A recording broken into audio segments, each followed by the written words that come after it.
निद्रायत्तम सुखम दुखम पुष्टिकारशम बलाबलम। कितना मतलब एक ही लाइन में चरक समझा के चले गए हैं कि निद्रा कितना ज़्यादा ज़रूरी है। सुख और दुख का कारण है आपके, है ना, बल और अबल का कारण है, पुष्टि और कार्य का कारण है। निद्रा से ही आप मोटे हो सकते हो, निद्रा से ही आप पतले रह सकते हो, निद्रा से ही सुख और दुख दोनों में से आप चूज़ कर सकते हो कि आपको क्या चाहिए निद्रा के कारण।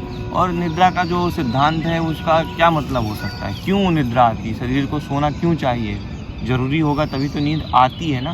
क्या बोलते हैं, नींद आती है। निद्रा का वेग होता है ना, वेग कहीं से चलती है और अपने शरीर तक पहुंचती है, निद्रा आती है निद्रा। तो निद्रा आना चाहिए, और निद्रा जब नहीं आती है तो उसका कुछ ना कुछ रीज़न होगा क्यों नहीं आती है। निद्रा क्यों आना चाहिए, क्यों आ रही है, इसको सोचो। कभी तुमने सोचा इसके बारे में कि क्यों आती है? मन, हर जगह मन और इंद्रियां नहीं। निद्रा सिंपल सी चीज़ है, एक सिंपल सा कॉन्सेप्ट है कि पूरे दिन भर जैसे सूर्य जब निकलता है और सूर्य जब ढलता है तो बीच में इंसान को अपने काम करने के लिए, इस संसार में जो भी उसके काम है उसको करना चाहिए। और जब वो काम ये करता है तो लॉस ऑफ एनर्जी, है ना, एनर्जी का लॉस कर रहा होता है वो। तो जो एनर्जी का लॉस वो कर रहा है तो उसको कंजर्वेशन की भी ज़रूरत है कि एनर्जी वापस उसके शरीर में अगले दिन काम करने के लिए रहे। ऐसे वो लगातार काम करता चला जाएगा तब तो फिर शरीर का नुकसान होना ही होना है। तो लॉस ऑफ एनर्जी जो हुई है पूरे दिन भर में, उसको कंजर्व करने के लिए, उसका वापस से अपने शरीर में उसको जागृत करने के लिए, ताकि अगले दिन तुम फिट रह सको उस काम को करने के लिए, इसलिए रात में सोना ज़रूरी है, रात में नींद आती है। तो उसके लिए अब देखो नींद क्यों नहीं आ रही है तुमको, अब धीरे धीरे क्लियर होगा। नींद ना आने के बहुत सारे रीज़न हो सकते हैं। सबसे पहला बात, तुमने दिन भर कोई काम ही नहीं किया, तुम लेज़ी बैठे थे, है ना, तुमने दिन भर लेटे लेटे मोबाइल चलाया, तो तुम्हारी एनर्जी का लॉस हुआ ही नहीं। तुमको एनर्जी रात के में चाहिए ही नहीं, कंजर्वेशन ऑफ एनर्जी की ज़रूरत ही नहीं, तो इसलिए तुमको नींद नहीं आएगी। क्योंकि नींद तभी आती है जब तुमको कंजर्वेशन ऑफ एनर्जी चाहिए, जब तुमको ऊर्जा की ज़रूरत है, तो बॉडी खुद नींद लाता है कि भाई अब सो जा, अब मैं अपने बॉडी को एनर्जी बनाने के लिए टाइम दे, है ना। जब तुमने लॉस ही नहीं किया एनर्जी का तो तुमको नींद नहीं आएगी, है ना। आएगी वाला जो कॉन्सेप्ट है ना, कि नींद नहीं आएगी, कितनी भी कोशिश कर लो, क्योंकि तुम्हारे बॉडी में अभी भी ऊर्जा बनी हुई है ना, तुम नहीं सो पाओगे, तुम कितनी भी कोशिश कर लो। तो इसीलिए ज़रूरी है कि दिन भर कुछ ना कुछ काम करो, है ना। जितना तुम खा रहे हो, जितना तुम ऊर्जा तुम जितना बनाने के लिए जितना तुम कच्चा माल दे रहे हो, और जितनी ऊर्जा बॉडी में बन रही है, तो उसका नुकसान भी तो करो, तब तो जाके तुमको लगेगा, नींद तभी आएगी, है ना। अगर तुम दिन भर से ऐसे बैठे हो, कोई काम नहीं कर रहे हो, है ना पढ़ाई मेंटल वर्क कर रहे हो, ना फिजिकल वर्क कर रहे हो कोई सा, तो नींद नहीं आने वाली है। नींद आने के लिए ऊर्जा का नुकसान होना बॉडी में, ऊर्जा का क्षय होना बॉडी में ज़रूरी है। जब तक ऊर्जा का क्षय बॉडी में नहीं होगा तब तक नींद नहीं आएगी। सिंपल सा कॉन्सेप्ट है, कोई बहुत बड़ी थ्योरी नहीं है। जब बहुत इंसान थक हार जाता है, बोलो थक हार के इंसान सो जाता है ना, क्योंकि उसको नींद आती है। जब थकना ज़रूरी है उसके लिए, जब तक थकोगे नहीं तो सोओगे नहीं। इसीलिए जो जिम वगैरह जो है ये शाम को करना चाहिए, सुबह जाके नहीं करना चाहिए।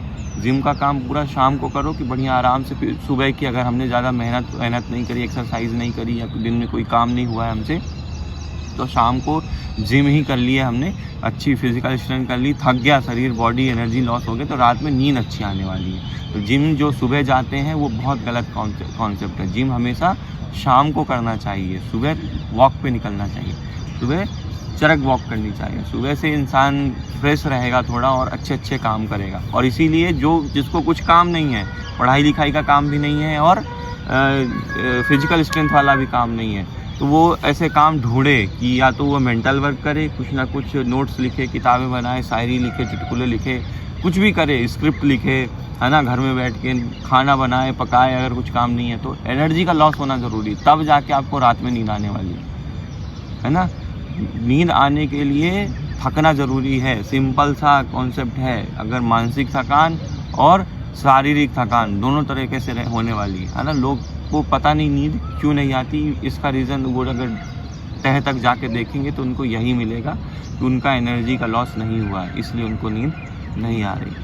सोना इतना ज़रूरी है, कंजर्वेशन ऑफ एनर्जी करना इतना ज़रूरी है। तुम नहीं सोओगे समय पे तो सारी तुम्हारी जो अंदर फिजिकल और मेंटल जो प्रोसेस हैं वो गड़बड़ होने वाले हैं। सूर्य की गति के अनुसार प्रकृति की गति के अनुसार इंसान का शरीर चलने वाला है। प्रकृति और ब्रह्मांड में जितने भी तरह के भाव हैं उतने सारे भाव अपने शरीर में भी हैं, है ना। सब कुछ, चांद, तारे, पृथ्वी, ग्रह, नक्षत्र, उनके जो कॉन्सेप्ट हैं वो अपने शरीर के अंदर हैं। यत् पिंडे तत् ब्रह्मांडे, इसीलिए बोलते हैं उपनिषदों, वेदों और ग्रंथों में ये लिखा हुआ है। शरीरगत जो भाव हैं वो ब्रह्मांड में मौजूद हैं। तो ब्रह्मांड के अनुसार अगर तुम नहीं चलोगे तो तुम्हारे शरीर को उतने अच्छे से पोषण नहीं मिलने वाला है, उतने अच्छे से ऊर्जा नहीं मिलने वाली है, उतने अच्छे से बल की प्राप्ति नहीं होने वाली है। इसलिए जो है ब्रह्मांड के अनुसार चलना चाहिए। सूर्य उदय होता है तो अपने शरीर का भी उदय हो, अपने को नींद से जगाओ और उठो। जब सूर्य ढलता है तो धीरे धीरे अपने शरीर को आराम की ओर जाना चाहिए। और जब रात हो जाती है तो इंसान को सोना चाहिए। रात में ही सोने का नियम है, दिन में सोने का नियम क्यों नहीं है? इसीलिए रात में अंधेरा इसीलिए होता है, सोने के लिए। रात में कुछ भी नहीं, सूर्य भी बोलता है कि अब सो जाओ, है ना, तुमको इंडिकेट करता है।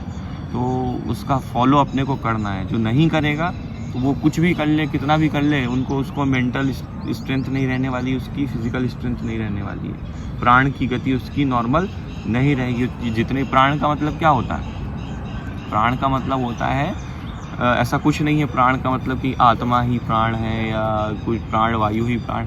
बॉडी को जिंदा रखने के लिए जितनी भी भाव की ज़रूरत है बॉडी में, वो सब प्राण कहलाते हैं। जिंदा रखने के लिए 2 मिनट सांस रोक लो, मर जाओगे। ब्लड का लॉस हो गया, मर जाओगे, है ना। तो ये सब क्या है? प्राण है। ब्लड, तुम्हारा रक्त जो है वो प्राण है, वायु जो है वो प्राण है, मन भी जो है वो तुम आयतन अपने प्राण